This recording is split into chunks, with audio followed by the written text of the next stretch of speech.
జగన్ సర్కార్ విధ్వంసానికి చిరునామాగా మారిందా? తాజాగా విధ్వంసం పుస్తకావిష్కరణ సభలో పవన్ చంద్రబాబు వ్యాఖ్యలతో అధికార పార్టీ ఉలిక్కి పడుతోందా? జగన్ సర్కారు భాగోతాన్ని బట్టబయలు చేసేలా విధ్వంసం పుస్తకం జనంలోకి తీసుకెళ్తున్నారా?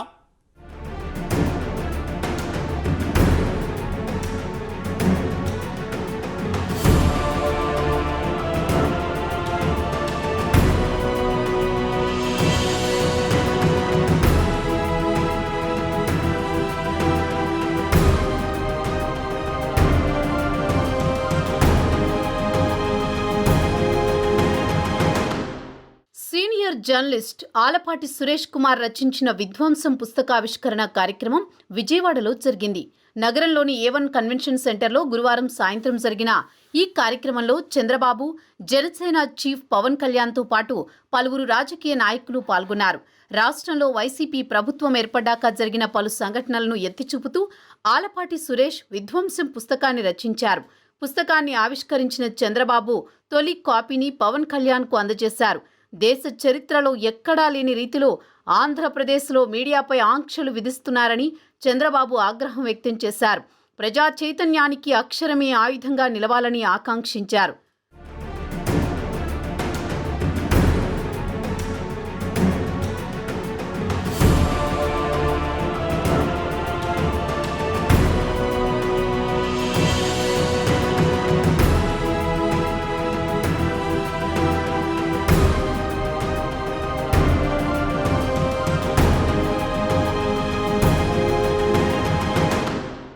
ప్రజల పక్షం వహించి ఈ పుస్తకాన్ని రచించారని, మొదటి పేజీ చదివితే ఈ విషయం అర్థమైందని జనసేన అధినేత పవన్ కళ్యాణ్ అన్నారు.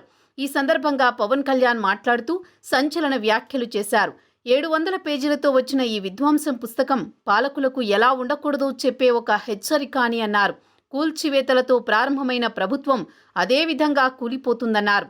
33,000 మంది ఆడపిల్లలు వైసీపీ వాలంటీర్ల వల్ల మాయమయ్యారని తాను అనలేదన్నారు. తాను సేవ చేస్తున్న వాలంటీర్లను ఎవరినీ అనడం లేదని, తప్పు చేసిన కొంతమందిని మాత్రమే అంటున్నానని తెలిపారు. క్లాస్ వార్ అని చెప్పే జగన్ ఎందరికో ఉపయోగపడే ఇసుకను ఒక్క కంపెనీకే దారాదత్తం చేశారని జగన్ ప్రభుత్వంపై నిప్పులు చెరిగారు పవన్ కళ్యాణ్. ఎలక్షన్లు అయిన వెంటనే ముందు కూల్చివేతలతో మొదలైతే అమరావతి రైతాంగం మీద, రైతుల మీద దాడి జరిగినప్పుడు నాకు ఒక్కొక్కళ్ళు ನಮ್ಮ జనసేన పార్టీ ఆఫీస్కి వచ్చి వాళ్ళ దెబ్బలు చూపిస్తూ ఉంటే గుండె కరిగిపోయింది, గుండె చెదిరిపోయింది ఆ బాధకి. ఆడపడుచుల మీద ఎన్ని రకాలుగా అగాయిత్యాలు చేసి పోలీసులు హై హ్యాండెడ్ బిహేవియర్ చాలా బాధ కలిగించింది.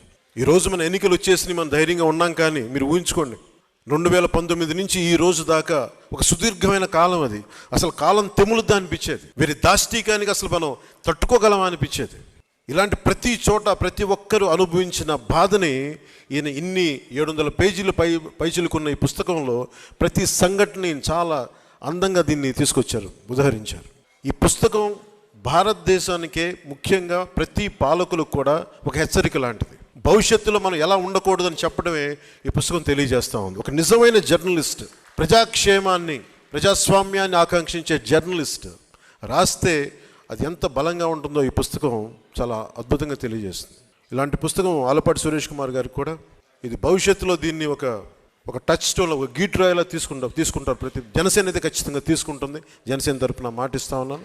ప్రజలకు ఎలాంటి ఇబ్బంది కలగకుండా ప్రజాక్షేమాన్ని కాంక్షించే ఒక వ్యవస్థలో భాగస్వామ్యం తీసుకొని ప్రజాస్వామ్యాన్ని బలోపేతం చేస్తామని మనస్ఫూర్తిగా మీ అందరికీ తెలియజేసుకుంటూ,